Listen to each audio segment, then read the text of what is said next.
Hello and welcome to Walking Movies. I'm Nick, and it's that day. It's finally here. It's a cinema goes Christmas. It's Oppenheimer Day. I didn't have the fedora or couldn't be bothered to wear a suit in this weather, so I've gone kind of dressed as Ken. And this is a momentous day. Two of the biggest, most anticipated films of the year come out today, and I'll be reviewing both of them. So I'm on my way to the cinema now, and that's to see Oppenheimer, because it's 3 hours long, right? 3 hours and 1 minute. That's officially what it says. Christopher Nolan films. I have been very kind of honest about how I feel about Christopher Nolan as a director. I think his career started off great up until around Batman Begins, and then very mixed. You know, I remember seeing Inception and being wowed by it, but the more I watched it, the more I was like, it's a great looking film. Is it a great film? No.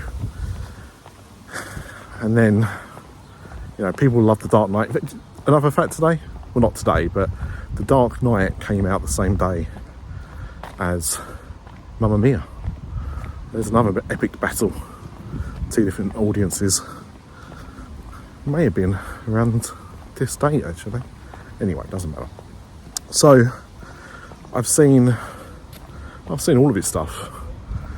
And Dunkirk was the last one that I kind of enjoyed in bits, but overall I did think it was great.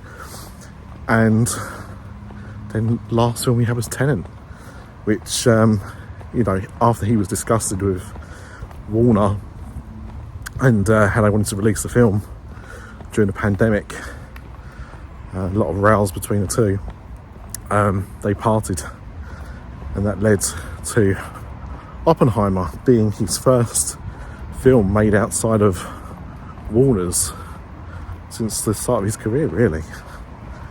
So here we are. Now, you must have seen some trailers or at least some adverts. You know what Oppenheimer is about. It's about the titular character and the creation of an implementation of the atomic bomb. Now, I was thinking about this earlier, like, I don't remember at school learning about what happened in Hiroshima. It kind of got glazed over, so I don't really know too much about it. And I thought leading up to the film, well, should I? And I was like, well, no, I want to hear I want to see the story being told, and then I'll do the history lesson afterwards. So that's what I'm going to do. Cillian Murphy obviously plays Oppenheimer. You also got Robert Downey Jr., Florence Pugh, Emily Blunt, Matt Damon, and lots of other people that I've forgotten about already because I haven't seen the film, that's why. So anticipation's high. Early reviews, early buzz has been very positive for this film, which makes me excited to go and see it. So, you know, it's the only thing that I don't like. It's a long film, so it's 3 hours and 1, and what I've done is I've timed it so when I leave Oppenheimer I've got about 45 minutes or so until Barbie starts, which will hopefully give me enough time to digest what I've just witnessed and see something new. So that's the plan. So that's it. I will speak to you after I come back, after I've seen Oppenheimer, and I'll let you know my thoughts. Oh, I did my nails as well. The weather's turned. The weather turned before I got into the cinema. And I wonder if that's because of preparing me for what was coming next. It's been about 10 or 15 minutes now since the film ended. 20, actually. And I'm just about recovered. Recovered enough to tell you about the film. there's that kind of famous comment, isn't there, about a picture paints 1,000 words. That could be applied to Cillian Murphy's face. It's a remarkable acting performance of someone who, to be fair, is, regarded as being, a fantastic actor. But even so, this does kind of take it to another level, I think. The film isn't perfect. But when that might be down to personal preference, but when it hits, it really hits. It's left me feeling unlike any film has in years. I can't remember the last time a film kind of left me feeling the way that I did walking out of it, and even now, so like 20 minutes on, and I think it is going to kind of linger with me for quite a while. You definitely should see it, and see on the biggest screen you can. I almost saw it in IMAX. Now it was going to be a digital presentation in IMAX, because that's what we've got. Obviously, much has been made about the 70mm 11-mile long print that certain IMAXs will be showing around the world. But I'm kind of glad I didn't, because I think it may have been too much to see it in IMAX. I don't even know what I'm doing. Well, I know what I'm doing, but I also don't know what I'm doing. Just walking around aimlessly. I'm going to go over here now. So I'll tell you what, my problems with the film really come down to the way that it's set out. And what I mean is, I guess, kind of similar to Dunkirk. It kind of flips around. It kind of goes from the past to the present, and then kind of in between. And some of it's in black and white, some of it's in colour. Now, if they'd have stuck to, I guess they kind of stuck to black and white as being set in the kind of present time of the film, but it does split around quite a lot, and I wish they'd kind of use that a little bit more to kind of differentiate things. But yeah, so that device I didn't like in the way it kind of flitted around. I wish it was kind of a bit more structured, or yeah, I wish it was kind of a bit more structured in that way. That said, I mean, everything else is pretty much flawless, and I can almost guarantee now the Oscar nominations coming in for Robert Downey Jr., for Cillian Murphy, for Emily Blunt especially. I mean, there's not really a bad performance in there, but those are the kind of powerhouse performances, and they are something special. And it's a devastating story, like, when you think about it. And I am going to go and do a little bit of a spoiler bit at the end of this to discuss some of that, but it's probably not what you think. Should you go and see this film? Absolutely. See it on the biggest screen possible as soon as you can. It's a 9 out of 10. It's a film that has left me wanting to know more about the whole situation, but it's just fantastically performed, and I only wish that it was kind of just set out a little bit differently to how it was. It's a long film, obviously, 3 hours and 1 minute. There are definitely moments when you think, did this need to be in here? Is it a bit too slow? And yes, there are definitely times when I think that is an issue. But when it kicks off, it really kicks off. So yeah, it's definitely going to be up there, I think, with the best films I've seen this year, and it's going to probably leave an impact for quite a while.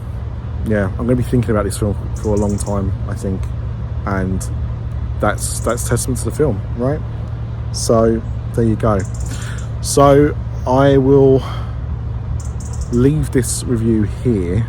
As I said, I will add a spoiler bit just after this. So if you want to hear some spoilers, there'll be very minor spoilers, but if you do, then stick around.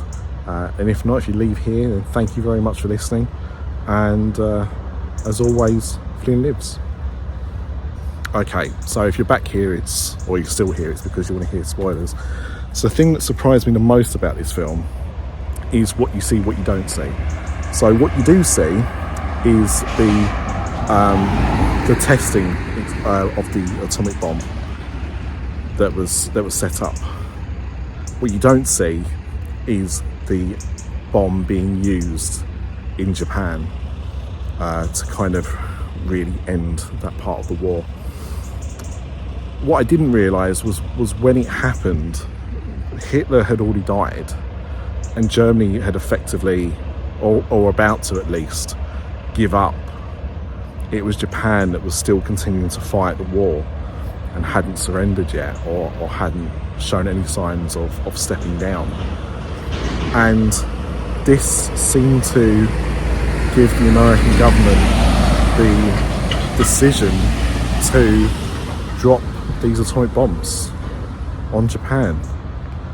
And you know, the estimate was about 100,000 people died in those initial droppings of the bomb, but because of the after effects, it was more than double that. It was about 220,000 within a few years, and it's just incredible. But I think what was so good about what Christopher Nolan's done with this film is not showing you that kind of gory element. Just hearing what was going on was almost horror enough. And what you do see is so superbly done that you're kind of like grateful that they don't do that they don't show you more, that it's not this, you know, glorified horror of the impact that it had. And I think that's really brave. I think that was a really good creative decision that he did, to not, you know, focus on that as a lot of films that go on about world events often do. You know, they show you the devastation and the aftermath, and you don't see it in this, but you still feel completely horrified, you know, just by thinking about it. A really brave and I think creative choice. But yes, there was so another thing that I didn't really feel needed to be in a film was his first kind of relationship with Jean. I don't think it really served much purpose, but it did add a lot of kind of like time into the film. Florence Pugh is obviously as wonderful as she is often, but when you've got a 3-hour film, was that significant enough to really play into the major story? I don't think it did. It wasn't like his relationship with her changed his, you know, caused him to create the bomb or something like that. So yeah, there were, you know, things like that. I kind of like, you know, they were good, but did they really need to be there? I don't know.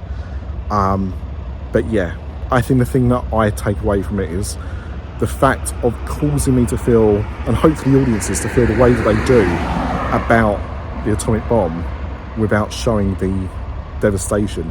The actual sequence of the testing of the bomb and the bomb going off is some of the most amazing cinema I've seen in quite some time, because of the way the sound is used and the way that it's been shot or created. You know, I don't know how they obviously create the explosion, but it looks, you know, devastating. And considering that one of my biggest complaints about Christopher Nolan films is the use of sound, in this it's used with incredible effect.